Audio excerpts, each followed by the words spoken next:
Tout de suite donc ce phénomène inquiétant qui touche de plus en plus de jeunes, la consommation d'alcool qui est parfois excessive. Un exemple hier soir à Rennes où plus de 5000 personnes ont répondu à une invitation sur Facebook et ont assisté à un apéritif géant. Il n'y a pas eu d'incident majeur. J'en viens à cette mesure rarissime qui suscite déjà bien des réactions. Un chef d'escadron de gendarmerie, par ailleurs chercheur au CNRS, a été radié des cadres pour avoir critiqué le rapprochement police-gendarmerie. Une mesure très lourde prise par un décret du président de la République. Le gendarme, qui estime s'être exprimé en tant que chercheur, a déposé ce matin un référé au Conseil d'État. Le point avec Ludovic Romanins et Frédéric Mignard. Le ministre de l'Intérieur, Brice Hortefeux, qui était en déplacement de la délinquance et d'assistance aux victimes. Une petite précision en matière météorologique, car l'on prévoit, il faut le savoir, des vents violents cette nuit et demain matin dans les Landes, en Gironde et en Charente-Maritime. Météo France parle de risque de fortes vagues et de montée des eaux sur tout le littoral. Sachez que nous consacrerons d'ailleurs une partie du journal de 20h de demain soir à faire le point de la situation dans les zones touchées par la tempête Xynthia, un mois après le drame. Donc est allé à la rencontre de ces jeunes. Le pape qui est confronté depuis quelque temps à la question très grave de la pédophilie au sein du clergé. Cette fois, les évêques de France lui ont envoyé un message de soutien, lui disant éprouver honte et regret devant ces actes abominables. Et cette semaine, le curé d'un village de l'Aube a été mis en examen pour agression sexuelle sur mineurs et détention d'images pédopornographiques. Le point de la situation en France, donc avec Louis Olivier et Guillaume Hénette. Les recherches pour retrouver les boîtes noires de l'Airbus d'Air France qui s'est abîmé en mer entre Rio et Paris en juin dernier ont repris. C'est la troisième phase d'exploration. Elle va porter sur une zone de 2000 km. Le dossier des adoptions d'enfants haïtiens relancé par la mort d'un petit garçon de 3 ans qui attendait de rejoindre une famille française. Certaines associations accusent les autorités de rigidité, de lenteur dans le rapatriement des petits.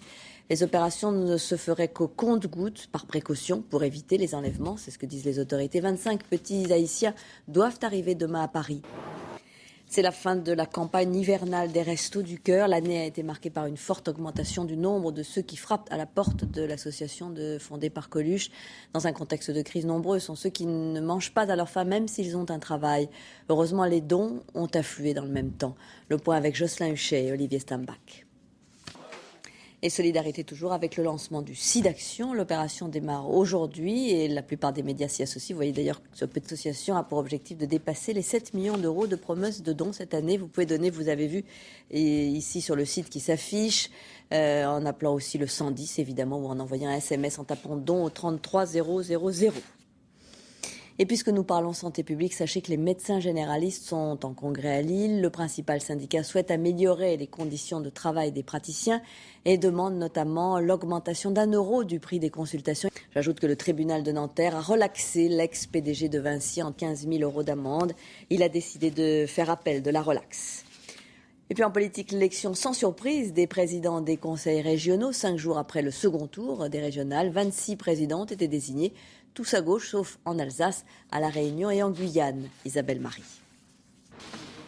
Et pendant ce temps-là, Nicolas Sarkozy était à Bruxelles pour un sommet européen, en tout cas la fin, un sommet important sur la crise économique. Les États membres ont finalement suivi Angela Merkel et décidé d'aider la Grèce, qui se trouve aujourd'hui en grande difficulté. À l'issue du sommet, l'euro a d'ailleurs repris des couleurs face au dollar. Denis Cadot revient en détail sur le plan de soutien aux Grecs et sur ses conséquences.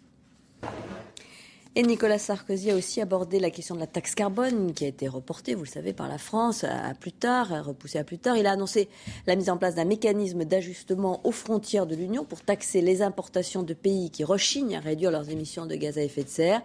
Dans ce domaine, d'ailleurs, il a vertement repris son ministre de l'Environnement, Chantal Jouanneau, qui avait dit son désespoir d'assister au retrait de cette taxe carbone. On écoute le chef de l'État.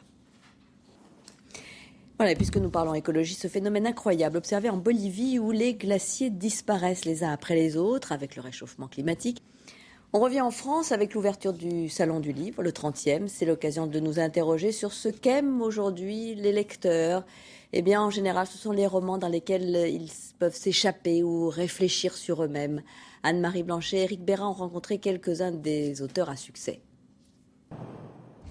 À l'Opéra Bastille, le chorégraphe Angelin Preljocaj a offert sa nouvelle création au corps de ballet. Siddhartha, c'est son titre. une pièce tirée de l'histoire du personnage de l'Inde ancienne qui va trouver la sagesse et annoncer le bouddhisme. Et c'est encore l'occasion d'admirer les danseurs de l'opéra, notamment Nicolas Le Riche, Aurélie Dupont ou Alice Renavant.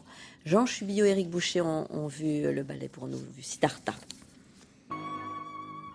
À l'Opéra Bastille, donc c'est la fin de ce journal. Dans un instant, la méthode Catherine Laborde.